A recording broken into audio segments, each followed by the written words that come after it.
Welcome to the Seeking Authenticity podcast, Joe. Thank you so much for having me. I appreciate you giving me a bit of your time. You've been spending the past couple months hanging out on the beach. It seems like as the result of a successful entrepreneurial venture. I was wondering if to start off with, you could tell me a bit about your career background and how it led you to that adventure. Yeah, it's a great question. I mean, I'd have to go all the way back to like middle school at this point when I got into computing. I was playing a lot of video games because I kind of stopped hanging out with my friends in middle school. They were getting into some trouble, and I was spending some time by myself, and I was playing a lot of video games, and I wanted to learn, how to build video games. Like I used to make board games. Every time we get like a package in the mail, I'd take the cardboard and I'd make a board game out of it or something like that. So I started to learn how to program at like a pretty young age, and, didn't really know exactly what I was doing because I was just like making games and having fun with it. But it turns out like you can turn that into a career. And so went to school for computer science, kind of like backed my way into a job at the end of it. I don't think I was mature enough to actually be an adult when I got out of college. You know what I mean? This was all this part of your life was in college? Yeah. Well, I mean, I was programming all through college. I never went to class. I would just program instead. You know what I mean? I just loved being in front of a computer. What were you programming? So I would make like different things. Like one time I made like this product where it would help me sort my music, for example, with my keypad. So I'd be like really fast being able to sort my music, and like made an app. And a lot of it was really just, I enjoyed the process of like exploring and learning. You know what I mean? I like building things, and I didn't really have to like create anything of value necessarily. I just wanted to create things that were like interesting to me at the time. And I found programming to be this really cool tool where like when you tell the computer to do something, it does it. You know what I mean? Like you're just like, do this, this, and this. And if you tell it something wrong, it's going to do the wrong thing, And so got out of college and started working for a really small company building Mac software, like for the Mac computer, Macintosh. This is before the iPhone came out. So like, yeah, like not a cool industry to be in at the time because like no one had Mac computers. There was no iPhones. It was like a dying brand. Apple was at this time. And then the iPhone came out, and the way that you built software for the iPhone was the same way that you built software for the Mac. And all of a sudden, I was an expert at this thing that nobody else was an expert at and was about to go absolutely bonkers, right? And so I started writing a book as part of my job at the time. Really? Yeah, on how to build software for the iPhone. What age were you? This would have been, so I would have been out of college for 2 years at this point, so maybe 25? Yeah, so about 25, I started writing this book. I think I got released in 2009, so I would have been 27. The Big Nerd Ranch Guide, iOS Programming. Yeah, and it was like a big success. This is like one of the first books that was on the market for this kind of development? Yeah, it was one of the first books, and it was also coming from, the company I was working at had written a very similar book on how to develop software for like the Mac and different types of other programming languages. So they already had a cachet in the industry, and so I was able to kind of like ride in on that cachet with this book. And it became very successful. A lot of people read it. It was translated to a lot of languages. And then I was teaching a week-long course to all these companies across the country on how to develop software for the iPhone. So you were working for a company and teaching classes for them? Yes, exactly. And at the same time, I was also programming for that company in contract position. So I was building software for like an orthodontist practice so they could show a patient with their x-rays and their photo what they were going to look like before and after surgery, and how you calculate the type of things that you want to do, like where do you want to move their jaw and which molars do you want to take out. Wow. And they could show in real time, right? So I was doing both of those jobs basically at the same time. Yeah. And so I was just, quite honestly, I loved it. Like I was just doing things, I was creating things that were very interesting to me.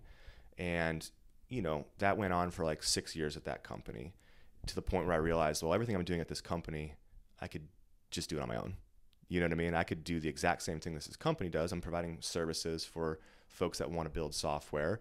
And so I set out to create my own company, which is a story in and of itself, honestly. Was that like a consulting type company? Yeah, it's a consulting type services company where we would help you strategize on what do you want to build, how do you want to get there, and then once we decide on that, bringing in the actual talent to build those solutions and taking them all the way to market. Do you have any specific projects from those 6 years that were particularly memorable as consulting projects? The ones that we did when I was at that company, yeah. I mean, some like the orthodontic one was really cool. That was like my first big project that I ever really worked on. I built this thing from like top to bottom by myself, and that was really interesting, right?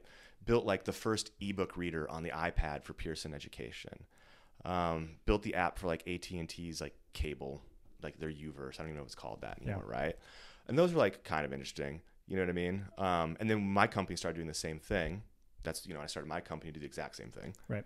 And, some of the interesting projects that came out of that were we built this solution for paper towel and toilet paper dispensers in like big Class A office space. So like this is installed in Freedom Tower, right? So every paper towel and toilet paper dispenser in every bathroom and every hand washing station in this giant building is connected to the internet.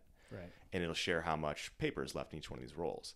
And that enables like a bunch of different applications. So like the property managers have an application for like monitoring usage and paper consumption and automatically reordering paper. But the janitors also have an application that says, grab this many rolls, go to this floor, don't even look in these different dispensers. These places are, these dispensers are fine. Right. And then go replace the rolls in here.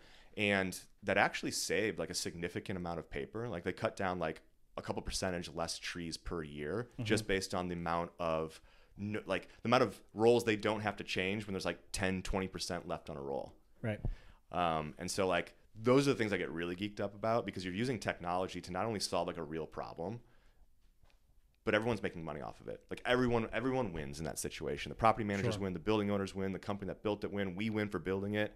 And those are the things that I find extremely fascinating. When you go after these projects, then is it very much a result based motivation? Like, do you go into these projects thinking more about the technology you're going to be building, or like the end result that you think is going to be developed or returned to the person? Yeah, I mean, I think about the end result and using technology as a means to get there, right? Like, here's what we're trying to do. We're trying to solve this problem where there's a bunch of paper that gets wasted. There's a bunch of labor that gets wasted. There's a bunch of cost associated with, and like that just jams up the supply chain basically. And so that's what we're trying to solve. What technology can we use to alleviate that problem? There's one of those great stories, I'm sure you've heard it then, of Steve Jobs was talking somewhere about the amount of energy it takes for animals to move, and they were tracking the efficiency of each animal, and humans were like way down the list.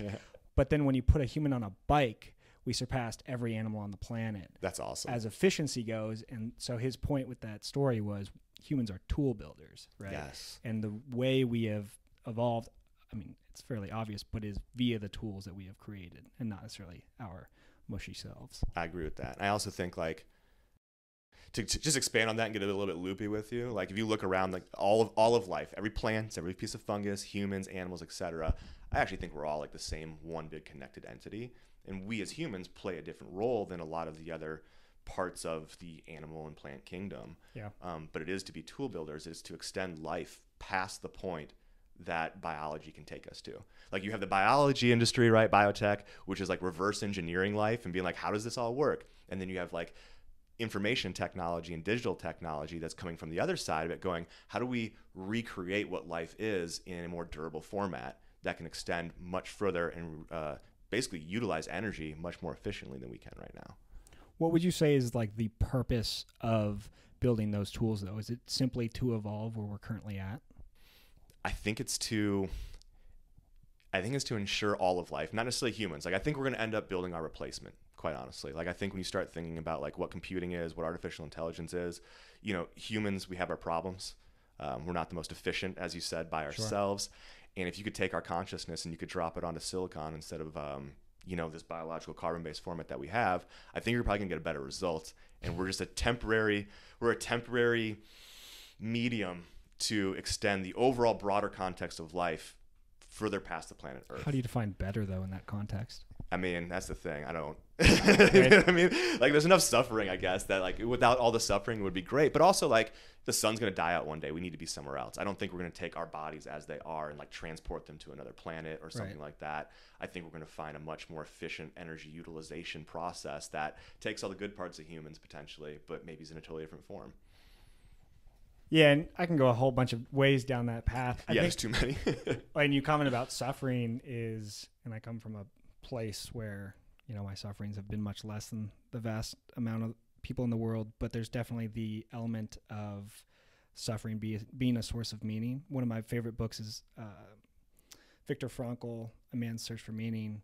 Yeah. And his whole premise is on building meaning out of suffering for certain elements of your life. So if you remove that from the human experience, maybe it makes it more efficient or less sad in a way, Mm-hmm. but is it as fulfilling? Who's to say, right? Better is a crazy word. Yeah, but you could also look at that suffering as the motivator to solve the key problems too, right? Like you could call hunger suffering, right? But look at what we've done technologically to support how much food can we distribute across the world right now? It's insane. Right. You know what I mean? And so like you're right in the sense of like of that suffering, I think that's where we come to our innovation. And if we didn't have that suffering, would we come up with anything? Probably not. But also then like we'd be done. Our job would be done, you know? Like I don't think we'll get there ever. I think it'll be a constant state of that, but Yeah. Pulling back a couple steps, when you were talking about building these products, at the very start you said you were building a lot of these things on your own and that you really enjoyed that experience. Clearly, after having the past 10 years of this, owning this business or founding it, get into that, obviously you had to delegate a lot of tasks and it became a larger experience. What was the moment where you realized in order to go beyond what you were doing, you had to delegate tasks that maybe you wanted complete professional or creative control over? yeah, I mean, I'd like to have like a really good answer for that where like I had this eureka moment, but it was really just as more work started to come in and more people wanted to build things and being exposed to more ideas and more industries, was just like, I can't do all of this myself. I need somebody else to step in and do this. It was a need-based thing. Yeah. You know what I mean? It was recognizing that like I can only help so much in this situation because I'm one person, I have so many hours in a week before I go absolutely nuts, that being able to help set people off on the right course and then trust them to just continue on with that course and being able to like for them to pick it up and adopt it and go forward. It just kind of happened, you know, naturally in some ways and organically. Sure. And I wish I was smart enough, you know, 15, 20 years ago to recognize the value of other people. It took me a long time. And like, I think maybe you suffer from this, or maybe you've been smart since the beginning, right? No. But like I actively suffer from this. Yeah. Like you're a really smart person. You know what I mean? You can do so much. I feel the same way about myself. I can learn things. Yeah. I can do a lot of different things, but there's only so much energy. There's only so much time. Yeah. And I wish I would have learned earlier in life, like, actually, I should kind of like depend on other people. Actually, I should spend more of my time bringing people in and making them feel safe and comfortable around me so that they can be the best versions of themselves, so that we could do something together. You know what I mean? And play our different roles and right. be in our lane a little bit more. I think that's actually really valuable. And a lot of what I'm doing right now in my life is trying to get better at that. Yeah. You know what I mean? Just trying to get better at like recognizing just how deep other people's value is. And like, if you can just be a good place for them, if you can just shine a light back on them and show them how great they are as a person, they will do amazing things. I'd like to dive a little bit deeper into that. Where do you or how do you identify maybe the people to bring in those situations? And then also, what task do you, or what genre of task do you delegate to them? Like, how do you choose which things that they're best at versus the things that maybe they want to do? Yeah. I mean, I guess in terms of one problem I do suffer from still, and I know this, is I will blow past everyone else's red flags that they might be showing me because I'll just believe in them. You know what I mean? Like, I'll just be like, sure, they'll figure it out. Like, everyone figures it out. This will be totally fine. It's just nurture, and like, you know what? They'll get past it, but that's not always the case. That like, it's just not. Right. And so I think, you know, for me, there's an easiness to some of the things that I was solving in my business around who goes where, because, you know, if you're an iOS programmer, for example, and we have an iOS app that you need to build, like that's an obvious thing to put together, right? And those skill sets at the sort of labor level, those ones are really easy to pick out about, okay, this person can do this, and therefore we need this right now, so let's put this on the project. Right. But one thing that I think is really hard for me to figure out, or I'm still learning how to figure out, is when you get to the higher level, like leadership and management stuff, what are the real attributes that you're looking for in someone to be able to affect change at a little bit more of a broader level, not just in their specific skill set and like what kind of code they can slang or like what kind of designs they can build, but like how does a person unlock other people's capabilities to be greater than the sum of their parts? From that, what are the character traits that you look for in jobs that are not specific task-based? Like an iOS programmer, you can do X, Y, and Z technical things, but it's more of you are interacting with other people, what are the maybe the main elements of a person's character that you look for? Being like an honest person, even when it's not great. You know what I mean? Like, even when you're just like, hey, like, I really don't want to have this conversation, but like, I'm willing to go into this conversation and have it. But then when going into having it, going into it with an open mind, like, you know, someone needs to change something about what they're doing, but you're not going in prescriptively and saying, this is what you need to change. Rather, you're saying, I'm seeing these things, you know, how can we like move in the right direction, which is something I wasn't all that great at for a long time. And a lot of that takes a significant, if I were to sum it up, it takes a significant amount of security in their own selves. Like, I look for people who like have an easygoing nature about their own selves, because I think that the way that they treat themselves is how they're going to treat others. Yeah. And so, and vice versa, right? You see someone treat someone well, they're treating themselves well, and like, you know, that's just kind of how it works out. And so I think that requires an awful lot of emotional intelligence about being able to read through the lines about what someone's saying and what someone's feeling, and be able to like be vulnerable and ask questions where someone might not like the fact that you asked that question, but they needed you to ask that question. So those two things in my head appear to boil down to integrity and humility. Okay. Do you agree with that? Integrity and humility. So integrity is in that context, basically, I'm going to do the thing that I need to do. And what I say I'm going to do. Tell the truth. Yep. Even if it isn't a bad situation where it's not necessarily what appears to be other people want me to say, would be integrity. And then humility, in my perception, would be the swallowing of the ego in order to allow other people's opinions or their opinions to actually matter in the large, like if you're a manager and allowing your employees to have opinions that sway your personal decision. Yeah, I would totally agree with that. Yeah. And I think it comes from, even both of those things come from a security of yourself, like a belief or a knowing that intrinsically you have good intentions and you're working to be aware of your surroundings and you're working to apply your good intentions to that awareness, and like just kind of knowing that like everything's going to be okay at the end of the day. You can have humility. Yeah. And hear someone out even when you're like, God, whatever this person's saying is absolutely bonkers right now, but I'm going to listen to it out because I'm secure in myself enough to sit here, listen to it, not change my mind, and not necessarily change my mind, but not change my position or my frame in life. But I'm able to absorb what you're feeling and what you're thinking, and I'm able to at least meet you halfway in some way without trying to bulldoze over you or without me changing myself. Yeah. It's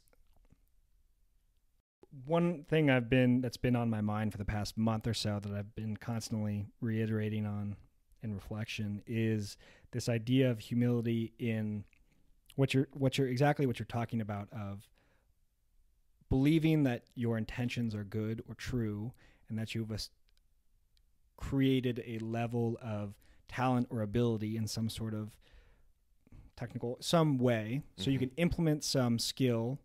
Could be emotional intelligence or it could be actual programming, and you believe that you're doing it in the right direction. This could also be, the way I'm framing this in my head, is ability to communicate with people around myself. Because whenever I get to a certain level, because I'm constantly working on myself in this capacity, the most difficult thing is then to remember that I haven't necessarily gotten to the place that I want to be yet. You get to like a level of competency and you start to implement that competency and you're like, all right, well, I'm doing the right thing and I'm pretty competent. And then something comes up and punches you in the face again. Yeah. And so it's definitely something I've been searching for in the people around me. And what I'm trying to work on myself is reflecting that every single time I get to a new level or competency and some ability in my life that I'm working on,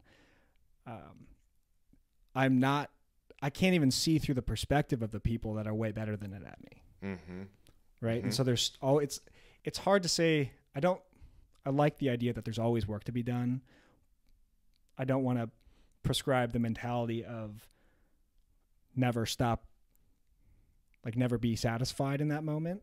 But it's dramatically impressive to me when I meet people who are so capable of being highly capable or competent in whatever they do, but still recognize that they have not necessarily made it to the place that other people have. I've thought that's interesting that you bring that up, because one thing I was thinking about recently on that same idea is like these levels, right? And thinking about them in terms of levels. Like,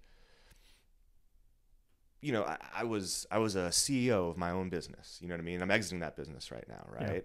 Because I want to change the way that my life works. I didn't like what I was becoming at this point. But in that way, I'd thought to myself, well, I've reached like this really high level. And the negative part of that was because I had reached this level that I thought was like desirable to me, that my ego started to get in the way a little bit. And I was afraid to be vulnerable in different dimensions. I was afraid to be, you know, I was good at this one thing, right? That I've really spent all this time and energy getting really good at this thing, and I've reached this level. But there were so many other elements of my life. Like, I was not a very good listener. Sure. But instead of like, kind of like shoving my ego aside and recognizing that I was starting at the lowest level in some of these situations, I was afraid to go into these other places where I wasn't as good as I was in the thing that I was really good at. Because I've been so used to carrying around this ego that tell me I was a great person. I was so awesome at this, right? And a lot of me coming out here to San Diego has been about beating up that idea and putting myself in different tracks that I'm not comfortable and familiar with, and just being okay with, like, I'm not going to call it failure. I don't like the word failure. And just being okay with like not getting the results right away, or not really know what I'm doing, just being absolutely confused sometimes, quite honestly. You know what I mean? Like, and, you know, and so I try not to think in terms of levels anymore, like they're linear in some way, but rather like I'm acquiring these skills so that I have different ways to navigate different situations, because I will always be in a different situation. Whatever comes next, I'm always going to be, hopefully, in a situation where I'm uncomfortable and unfamiliar, because for me, I was spending a lot of my life just in comfortable and familiar positions, and I wasn't growing.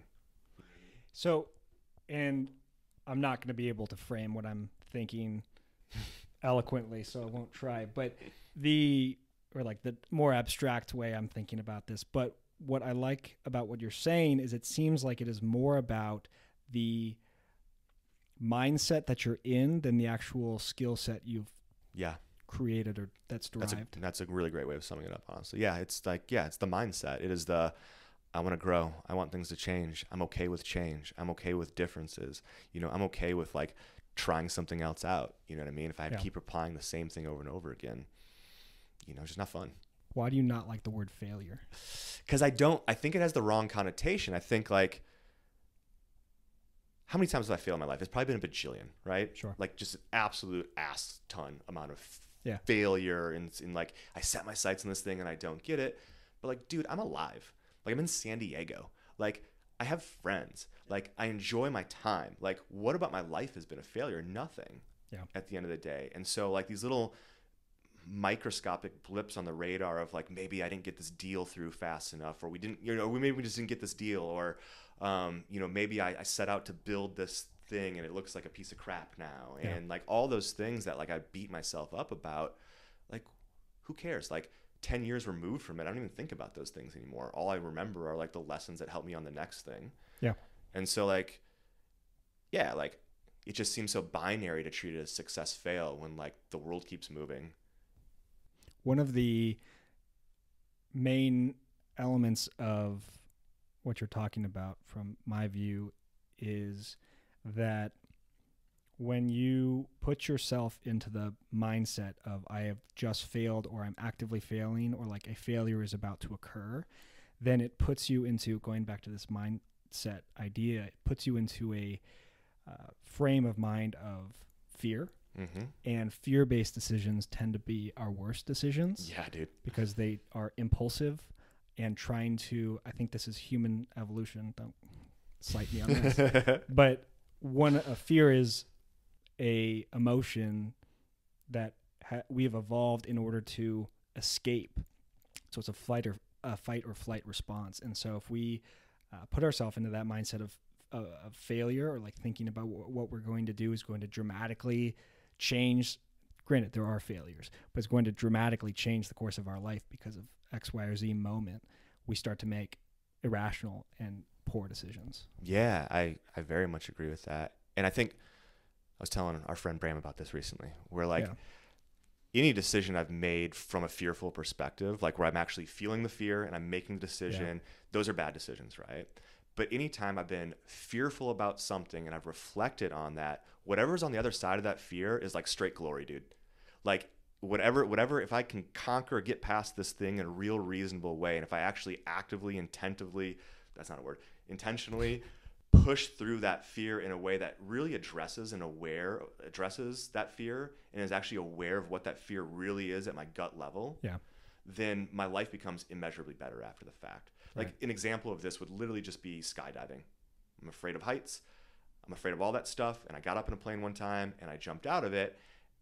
And I spent the entire 24 hours before that in like the most focused, I was so focused. I'm like, I'm going through with this. Like, I'm going to get scared tomorrow. I'm scared about this, and I'm going through this. I promised myself I'm gonna get through this, and I jumped, and it was awesome. Yeah, you know what I mean? Like another example is doing like Muay Thai, for example. I started doing kickboxing because you know what? I'm afraid that like someone can just come beat me up one day. I just want to have the ability to defend myself. And I can say that. You know, I can say that's a real fear. Like no one wants to get beat up, right? And when I put myself in these positions where I'm like, what am I really afraid of? I don't try and project the fear onto someone else or something else. If I really get to the bottom of that fear and I push through that fear in some way, just do one little tiny thing, like it just opens up this, like I can almost see it, like opens up this road for me, which is like, I'm on the right path now, and it feels great.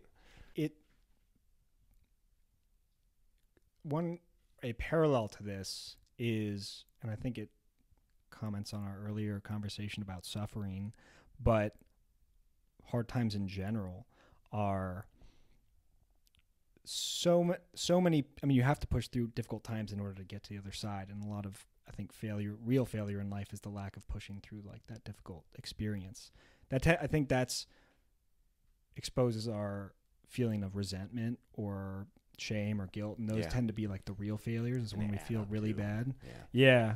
I liked a quote I heard earlier, a couple of days ago, from Alex Hormozy, this kind of influencer in the business management world, was saying that every entrepreneur who has made it has been in the place you were in. Like the fear of whatever the element of your business as failing is, like you're not getting enough leads, or technically it's not working.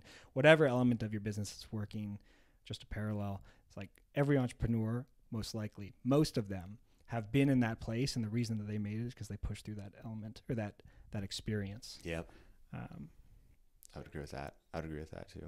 Also, a lot of people would say like, oh man, it took so much courage to start your business. Yeah. It's like, no, days 1 through 5,000, or not 5,000, days like 1 through like 700 of the business were like probably the easiest ones, if I'm being honest with you. Really? It's when you get, because you don't have anything to lose at that point in a lot of ways. You know what I mean? It's when you have a bunch of employees and you're paying for their health insurance and like the deals aren't coming through and you're like, what am I supposed to do right now? That's scary. You know what I mean? Years 5, 6, 7, and 8, those were scary. Yeah. COVID was scary.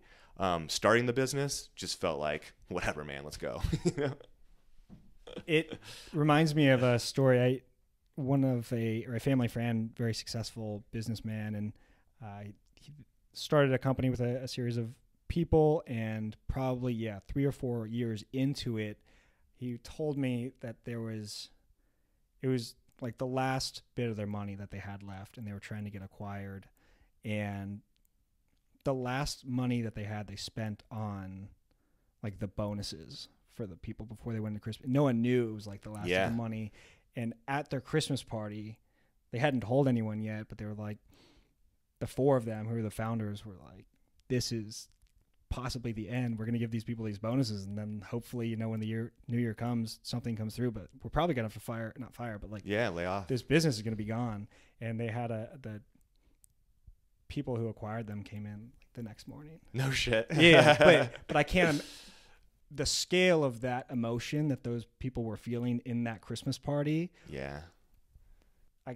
It's going to be orders of magnitude more than the 4 of them in a garage 4 years earlier. Right. I hope this works. Yeah, right. Because you made promises to people. You committed to people. You said, I'm going to do this part. You guys do this part. And when your part's failing as the leader, when the entire entity is not going the way it needs to go, and you're at risk, like it does weigh really heavily. You know what I mean? That then accumulation of weight, maybe emotional weight, over the course of this company venture lead to what you were talking about earlier, or what you mentioned of not liking who you were becoming at the end of it? Yeah, yeah. And it was also, it goes into the same, it's hand in hand with the whole not delegating thing too, where, you know, it was a lot of me and my business partner taking on all the weight and not wanting to let our staff know that. I mean, there was times where we were really close to going out of business. Yeah. Like there were definitely times where like a deal came in at the midnight hour when you're just like, well, okay, cool. We get to keep our houses now. That's awesome. You know, like, and for me as a person who, you know, really, I used to strive so much for perfection. I used to want to take it all on my shoulders. I wanted to be the strong guy that led everyone through it. Yep. You know, that was really more my ego in a lot of situations. And but it's also a double-edged sword, because when you're leading a lot of people, you also don't want them to feel fear and scatter and leave your company when times are tough. You kind of want to keep the core together because you need them. You know what I mean? And so there's this balance of how much do I share about the situation that we're in? Do I believe we're going to get out of it? Sometimes I don't know. How much of it I take on my own self? And I was leaning too far into taking it on myself. And I wasn't being honest with the people around me about how much I was really feeling this weight. And what started to happen over time is that weight was starting eroding away at the other things that made me a human being. It was eroding away at the time that I was spending on taking care of myself in terms of the exercise that I was doing, the food that I was eating, and taking care of my body. Yeah. Because I would just throw my body into these grueling work days, and I would just carry the stress, and I would just use nicotine to like get past these like stressful moments, and like wasn't sleeping. Sure. And all these things. And like for 10 years, that shit adds up. You know, it really starts to add up to the point where I had to look at myself and I had to say like, nah, I don't like, sure, you reached your goals. You're successful in the financial sense that you wanted to be successful. And you have a lot of the labels and identifiers and attributes that you thought, or that I have to use first person here, that I thought meant success. And yet in myself, I didn't feel that success. I still felt like nothing, honestly. And so I really had to actually like take a step back. And I did. I took 2 months off of my job so I could go back and say like, let me just take all this off my plate for a while. And when I did that, I realized like I didn't like the plate. You know what I mean? Like I wanted to do something different. And the goal that I'd set out to meet, I realized I had met it years ago, and I was just grueling through this thing that didn't serve me anymore. How did you redefine success in that moment? I'm still redefining success right now. How are you redefining success then? So when I came out to San Diego, like one of my big goals was to really work on meeting new people and truly listening to them. Yeah. From like so many different people. That's why we meet at the coffee shop. You know what I mean? Yeah. It's just like, because I'm in there and I'm talking to people because I generally am interested in their life. I feel like I've led a pretty cool life so far. I want to stop, pump the brakes on my life, and hear about other people's lives. Yeah. And so I'm starting to think about success in terms of the environment around me. Can I impact the environment around me, whether it's the neighborhood I live in, whether that's my group of friends, whether that's people I'm working on a project with in any sort of way? Yeah. And that doesn't have to be work related, by the way. It doesn't have to be financially motivated. Can I be supportive in creating this environment, and can I do it through working with other people? You know what I mean? And recognizing them for who they are, what they bring to the table, where they want to go, and like how do you strategize to make everyone's pieces fit together in a meaningful way so that like we all benefit from that situation. Yeah. And how can I create joy and happiness in other people? Because that's what creates joy and happiness in me, honestly. You know what I mean? And I didn't realize that. I feel like I was so selfish for so long and try to create this vision of what my life was going to be as the CEO and all this kind of stuff that I honestly forgot to take the other people with me. Yeah.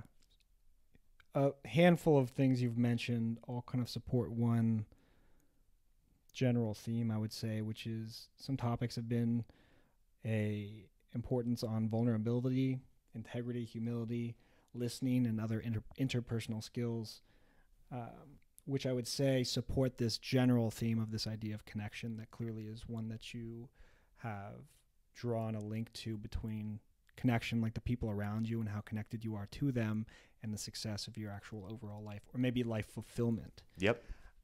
Are there any maybe individual or specific stories that you could tell that very much delineate how important that connection is to you, or like how you found out how important that connection is to you? I'm trying to think about specific stories. You know, and I'll say this about our buddy Bram at the coffee shop that I hang out with, right? One of the things that's really interesting to me, so I'll back this up a little bit, right? Please. You know, I think that every person goes through this where some days are good and some days are bad. Some days I'm down, some days I'm up. And on the days previously, in a previous life, on the days that I was down, I would isolate. Mm-hmm. I would say, well, I'm not good enough for the people in my life right now. I don't want to be this person that isn't as good as I can be. And so I'm going to keep to myself today. I'm not going to reach out. I'm not going to maybe take care of the things that I need to take care of, right? Yeah. And one thing I really found interesting is one day I was feeling like that recently. And I went to the coffee shop, get the coffee because, like, listen, I need my caffeine in the morning. Sure. And Bram was there. And I sat down, we just started chatting, and I didn't really share anything about how I was having a bad day. I just listened to the good day that he was having or the things that he was working on. Yeah. And I came out of that conversation feeling like now I was having a good day. And it was like a really like interesting moment for me where I became aware of this fact that like my shit's just temporary. Like my feelings are just temporary. And in the past where I had isolated myself, all I really needed to do was just expose myself back to the connectivity of human nature, and it will take care of me. You know what I mean? And it's just like, it was getting past a fear. It was getting past a fear of being seen as not enough. It was getting past a fear of not wanting to burden people with my stuff. I didn't have to burden anyone with that. I just had to reconnect with a human that was having human experiences, and was feeling positive that day. And like, bam, it flipped a switch in me. And so I was like, okay, well, how would I flip that? Like, how can I be that person for people? You know what I mean? I'm going to assume that everyone else has up days and down days. And if I'm feeling good, how do I like share that feeling into other people, because they might be having a bad day and this might be the thing that helps them. Like, how can I be a positive energy source?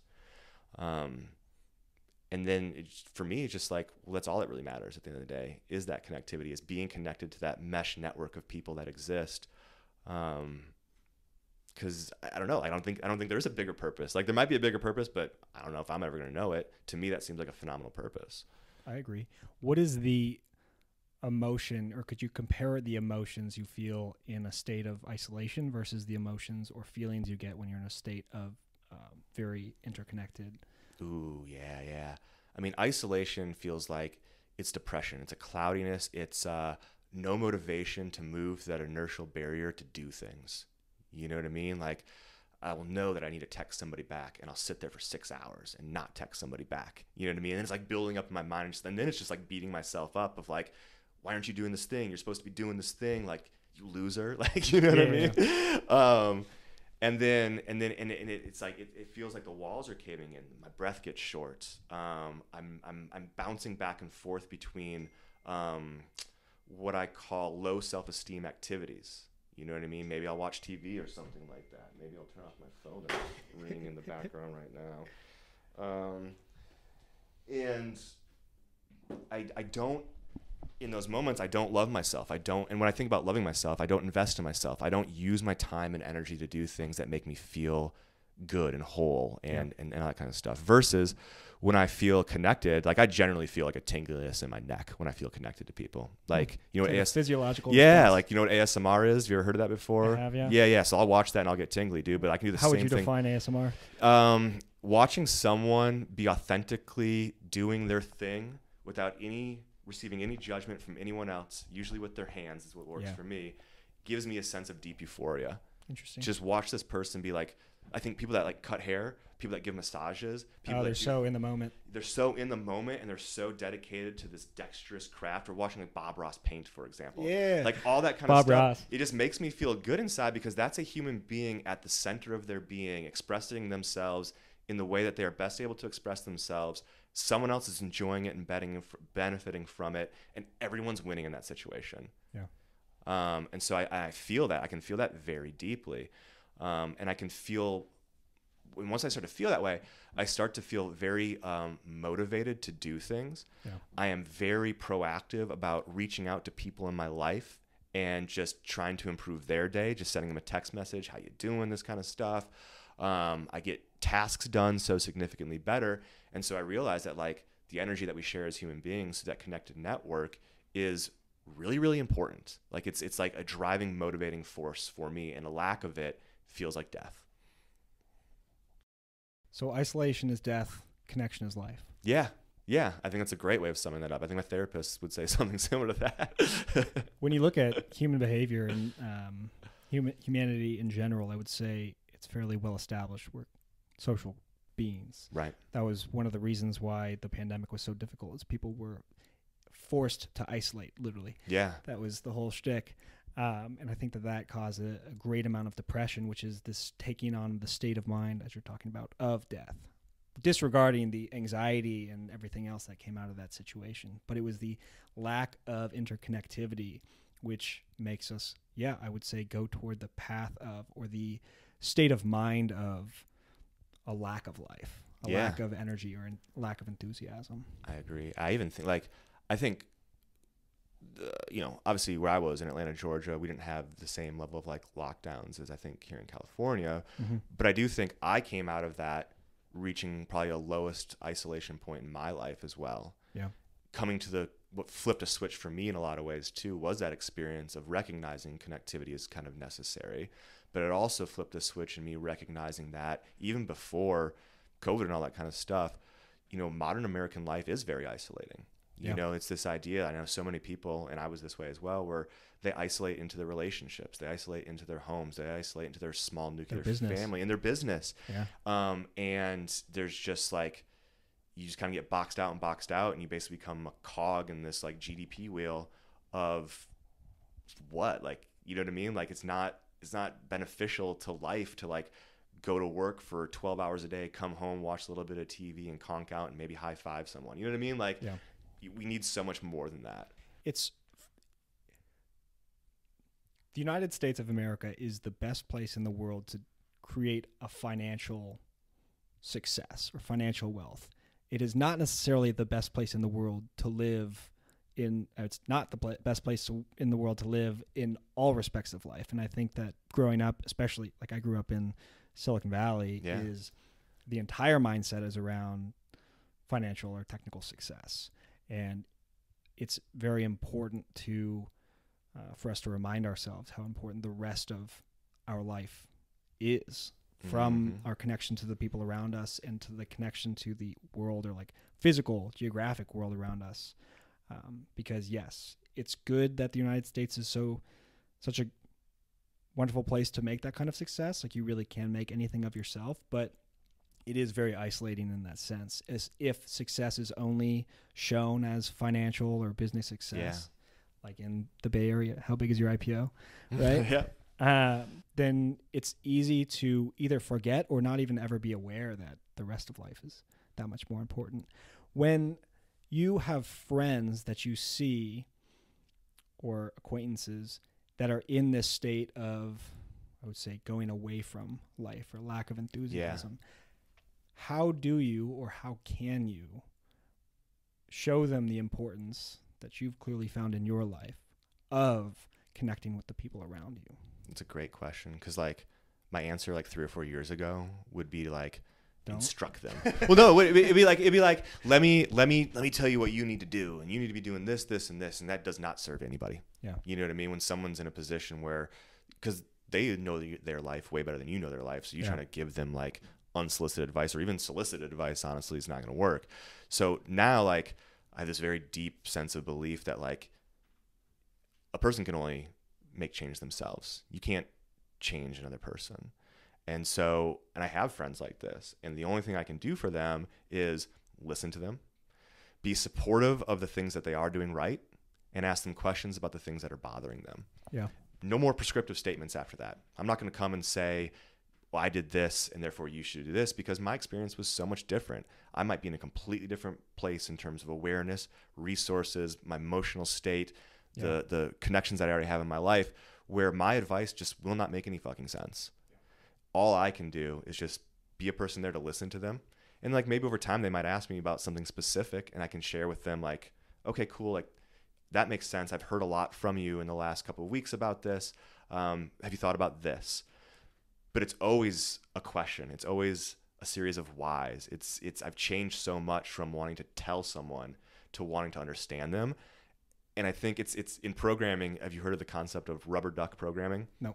So basically, this thing that happens sometimes when you're writing code is you're on the computer, you're writing all this code, things are going wrong, there's bugs, it's not working, and you just get to a point where you're pulling your hair out. So you go talk to somebody about it, and you go start to explain your problem. And before they can even give you an answer, because you've taken the time to explain your problem, you solve it in your head as you're explaining it. Sure. And so you grab a little rubber duck and you put it on your desk, and whenever you have a problem, you talk to the rubber duck about your problem, and you eventually come up with an answer because it's in you. Yeah. All of our answers are in us.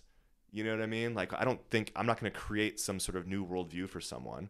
All I can do is let them see themselves, and they need sometimes a sounding board to see themselves. Yeah. My biggest bug fixes always happen 7 seconds before I'm about to go to sleep. Yeah, exactly. Or you're hopping into the shower and you're just like, yeah, washing your hands. Yeah. Stop washing your hands. Yeah.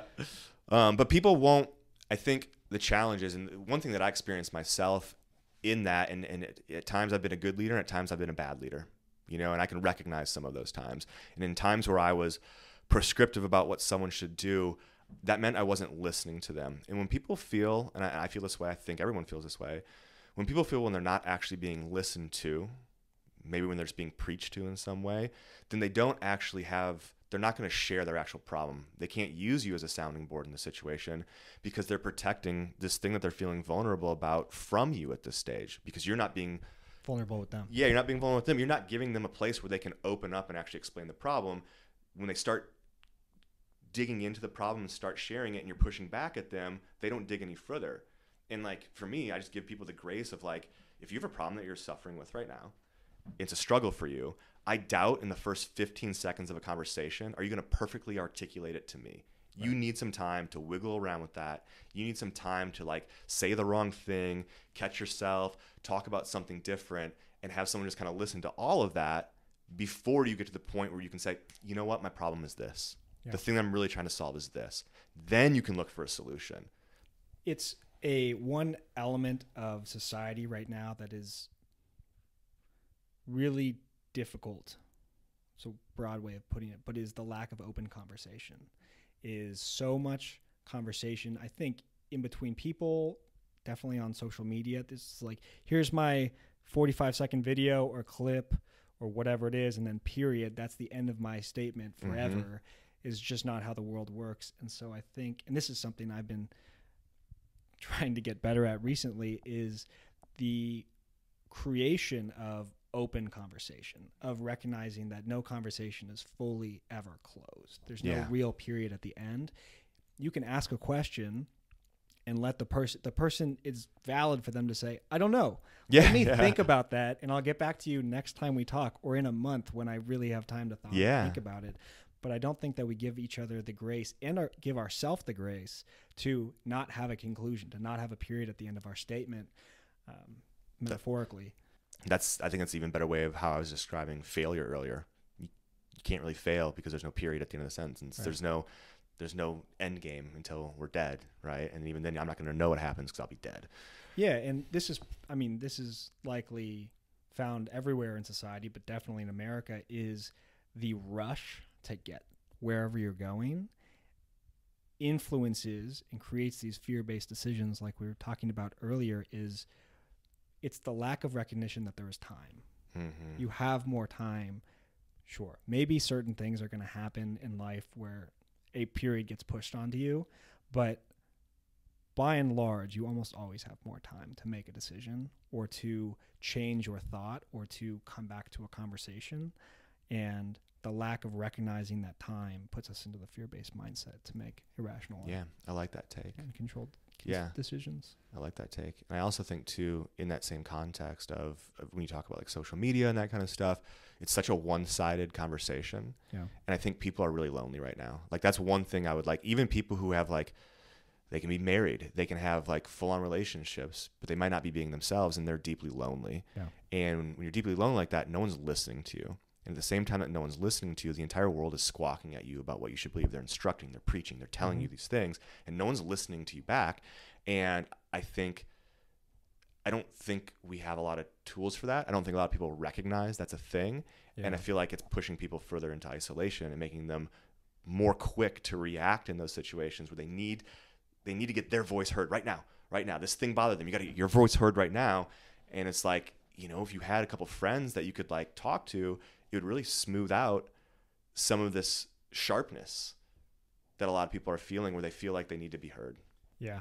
I have one more question before I go to a couple Yeah. quicker short answer questions, which is, a lot of this conversation talks about our getting into our own heads in these, once again, these fear-based mindsets, not recognizing we have time, not feeling like we're being listened to, whatever. It's this difference between the feelings you were mentioning of feeling life or like enthusiasm when you're connected versus the feeling of death or the lack of enthusiasm when you were isolated. Mm-hmm. There's a flip that is switched both in short term but also in long term, being at some point in time, and some people are better at this than others. At some point in time, you flip a switch and you create awareness to change behavior in order to bring yourself back toward this state of enthusiasm or life. Yeah. It's also done on a long term. I would say this is one of the flips you switched maybe in this 2-month period on a break from work, is recreating awareness in that moment or extended moment that something is wrong and I need to do something differently. Yeah. How do you, or what advice would you give to people to find that switch in their life? The recreation or the creation of awareness on a specific topic, because it's very difficult for us when we're in isolation. Yeah. Lack of enthusiasm, hazy minds, hunched over shoulders, metaphorically or physically, to recognize something is wrong. Something needs to change, and then flipping the switch to pivoting to something else. Yeah. I mean, God, that's a great question, because again, I don't know. I think everyone probably has a different switch. They probably feel things in a different way. And maybe that awareness piece of it, I don't know how someone would, for me, the awareness in my life was other people in my lives getting to a point where they were saying like, I don't feel like you hear me. You know what I mean? So that was me having that light shone back on me and me going, oh yeah, you're right. I didn't initially say you were right. It took me a while to admit, you know what I mean? And so much, there's so many things out there to be distractions from that awareness. You know what I mean? That I don't know the answer to that specific question, but I do know that like the work that I did once I started to have that awareness, because it's not like the awareness comes in for me. It wasn't like there was this wholesale like awareness, like this block of information where I was like, I get it now. I need to do X, Y, and Z. It was like a little thread I started pulling on. Yeah. And when I started pulling on that thread, I started trying to be more aware of myself and how I was talking to myself and how I was spending my time.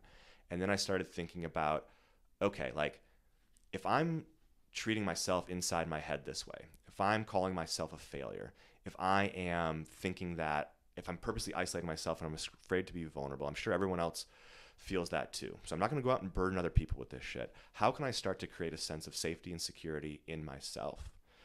And at first I started thinking like, I just have to think it. I'll just manifest it. You know what I mean? I'll start thinking different thoughts, but that doesn't work, honestly. And so I went back even further than that, and I have this document that I keep to this day. It's like 25 pages of like all the things that Joe needs to do to be surviving in this world and take care of himself. But it started actually with my body. It actually started with recognizing that the feelings that I was having, because to be honest with you, I'd be waking up 2 or 3 times a week. I'd be throwing up in the morning just out of stress and anxiety. Thought I had stomach issues. I went and like they put a scope down my throat and like checked it out. They're like, you're fine, dude. Just stress. And starting to like hone in on that concept of like, well, why? You know what I mean? What am I doing? And literally I started building this document of what are the things that make me feel good longer term? What are my high esteem activities? My high esteem activities are, I need to eat right, dude. I need to make sure that I'm putting the right things in my body. I'm not just crushing fast food every day, which I love fast food, but it's like, you can't do it, right? Yeah. I need to be exercising on a pretty regular clip. And I need to be doing things that I enjoy from an exercise perspective. I need to be stretching every day, and I need to be getting sunlight every single day. And I kind of just set myself out with those intentions in the beginning of like doing those things. And once I actually got into, I don't like to call them, I mean, they are habits, right?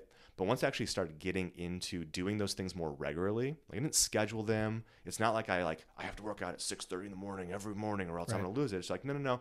I know that I need every 2 days, I need to have a good workout in here. So I'll have some scheduled with other people, and I'll have some workouts for myself that I just kind of jump into and I'm feeling it.